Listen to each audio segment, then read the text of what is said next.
सभी दर्शकों को मेरा नमस्कार। ज्योतिष ज्ञान भक्ति चैनल पर आपका हार्दिक स्वागत करती हूँ। कैसे हैं आप लोग? आशा करती हूँ कि आप लोग बहुत बढ़िया होंगे और मैं भी बहुत बढ़िया हूँ, अच्छी हूँ। दोस्तों, कार्तिक मास में तुलसी का क्या महत्व है और क्यों तुलसी में दीपदान करना आवश्यक हो जाता है, तो आइए आज इस पर ही चर्चा करेंगे। पहले आपसे एक रिक्वेस्ट है कि यदि जो आपको मेरे बताई हुई कोई भी जानकारी अच्छी लगती है तो मेरे चैनल को सब्सक्राइब कर लीजिए, लाइक कीजिए, घंटी का बटन दबा दीजिए और ज्योतिष ज्ञान भक्ति चैनल को सदैव देखते रहिए, अपने दोस्तों को भी शेयर कीजिए। तो आइए चलते हैं और आगे बताते हैं कि कार्तिक मास में तुलसी का क्या महत्व है और क्यों उसमें इतना विशेष बताया गया है। तो दोस्तों, कार्तिक मास में तुलसी का बहुत अधिक महत्व बताया गया है। सनातन परंपरा में जड़ और चेतन में ईश्वर का वास बताया गया है। सनातन धर्म में या सनातन जो शास्त्र बनाए गए हैं उसमें जड़ और चेतन दोनों में ईश्वर का वास बताया गया है। पेड़ पौधों में देवी देवताओं का वास इसलिए माना गया है क्योंकि उनके अंदर नकारात्मक ऊर्जा को नष्ट करने की सबसे अधिक क्षमता होती है। तुलसी का पौधा भी उनमें से एक ही है। जो पौधे हमारे जीवन के लिए जरूरी हैं उनको धर्म से जोड़ दिया गया है, जिससे पर्यावरण की भी रक्षा हो सके और पौधों की भी रक्षा हो सके।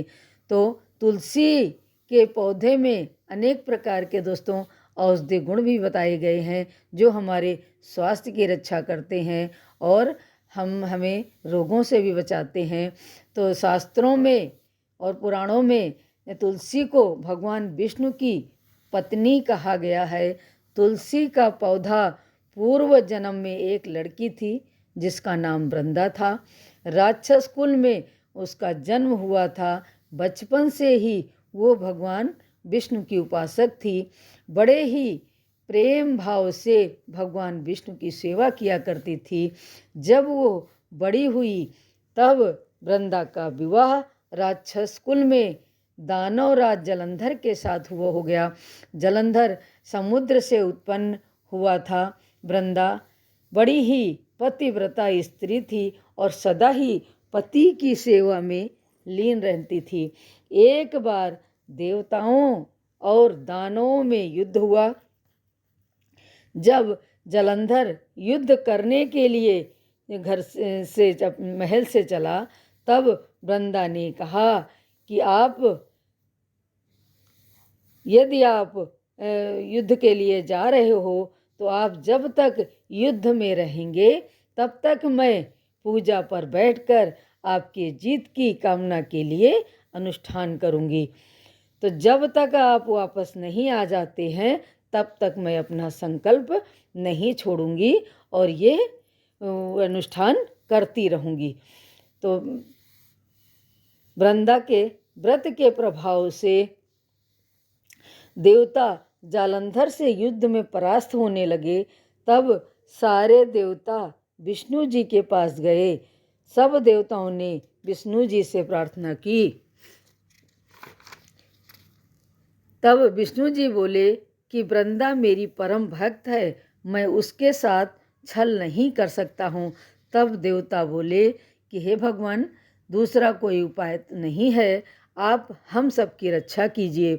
तो भगवान ने जलंधर का रूप धरकर वृंदा के पास पहुँच गए।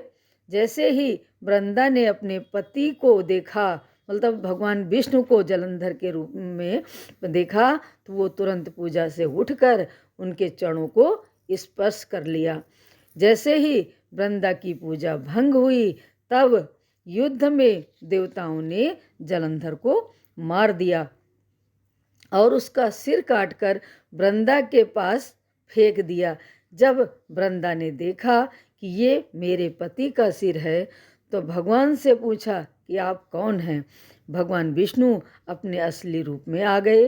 तब वृंदा ने उनको श्राप दिया कि आप पत्थर के हो जाओगे। तब भगवान तुरंत पत्थर के हो गए।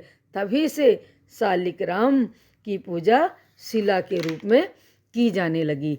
तो भगवान विष्णु ने छल से वृंदा का वर्ण किया था, क्योंकि जलंधर को मारने के लिए भगवान विष्णु जलंधर का रूप धरकर उसके महल में गए थे। तो तब वृंदा ने उन्हें पत्थर का होने का, जब वृंदा को ये पता चला कि ये हमारे छल से हमारे महल में आए हुए हैं मेरे पति का रूप धारण करके, तो जब उसको ये ज्ञात हुआ तो उसने भगवान विष्णु को श्राप दे दिया, तो कि भगवान आप तुरंत पत्थर के हो जाओ। तभी से भगवान विष्णु शिला रूप में यानी शालिग्राम के रूप में कहलाए जाने लगे और उनकी पूजा भी की जाने लगी। तो शिला रूप में वृंदा के शाप के कारण ही शालिग्राम उत्पन्न हुए। तो शालिग्राम की पूजा बिना तुलसी के पूर्ण नहीं मानी जाती है। जब शालिग्राम को भोग लगाया जाता है तब तुलसी दल जरूर भोग में रखना चाहिए। बिना तुलसी के शालिग्राम जी भोग ग्रहण नहीं करते हैं, या भक्त को बिना तुलसी दल के शालिग्राम की पूजा नहीं करनी चाहिए। शालिग्राम पर तुलसी चढ़ाने से कहते हैं कि मोक्ष की प्राप्ति होती है, जीवन में सुख संपदा की वृद्धि होती है। कार्तिक के महीने में तुलसी की पूजा करने से, तुलसी विवाह करने से जीवन की सारी मनोकामनाएं भी पूर्ण होती हैं। शास्त्रों के अनुसार घर में तुलसी का पौधा लगाना बहुत शुभ माना गया है। तुलसी का पौधा एक औषधि पौधा कहा गया है, और तुलसी का पौधा घर में रहने से वास्तु दोष दूर होता है और नकारात्मक ऊर्जा भी समाप्त होती है। और अगर घर में कोई परेशानी आने वाली होती है तो तुलसी का पौधा संकेत देने लगता है और वो धीरे धीरे करके सूख जाता है। तो तुलसी के पौधे में सुबह सवेरे जल डालकर उसकी परिक्रमा कार्तिक मास में अवश्य करनी चाहिए, और नियमित रूप से शाम के समय घी का दीपक जलाकर तुलसी की आरती अवश्य करनी चाहिए। इससे कहते हैं कि सौभाग्यवती स्त्रियों के अखंड सौभाग्य की प्राप्ति होती है, सुख शांति और संतान की वृद्धि होती है। तो कार्तिक मास में तुलसी का दोस्तों महत्व अधिक बताया गया है, इसलिए तुलसी को कार्तिक मास में पूजा अवश्य करना चाहिए। यदि आप प्रातःकाल नियमित रूप से अगर 4 बजे भोर में स्नान करके नहीं कर सकते हैं तो कोई बात नहीं, जब आप उठ जाएं, तभी कहते हैं सवेरा हो माना जाता है, तो आप जब भी उठें स्नान ध्यान करने के बाद में तुलसी का पूजन अवश्य कर लीजिएगा, और शाम के समय घी का दीपक जला दीजिएगा। तो इससे अपने घर की नकारात्मक ऊर्जा समाप्त होती है, सुख शांति और समृद्धि भी आती है। तो तुलसी का कार्तिक मास में दोस्तों बहुत बड़ा महत्व बताया गया है, इसलिए ध्यान करके, और कोई गलती नहीं होनी चाहिए। तुलसी भी एक सेंसिटिव पौधा भी बताया गया, अगर कोई गलती होती है तो वो उसका नकारात्मक प्रभाव भी अपने जीवन पर पड़ता है। तो इसलिए जितना आप कर सकते हैं उस हिसाब से तुलसी का पूजन करना चाहिए या उनकी आरती करनी चाहिए। ये कार्तिक मास में बहुत ही उत्तम सुख शांति और सौभाग्य की वृद्धि करने वाला और धन धान्य के देने वाला है ये मास। इसे दामोदर मास भी कहा जाता है। तो बहुत ही उत्तम महीना है। इसमें शालिग्राम की पूजा और तुलसी की पूजा का बड़ा विशेष महत्व बताया गया है, तो इस महीने में अवश्य करनी चाहिए।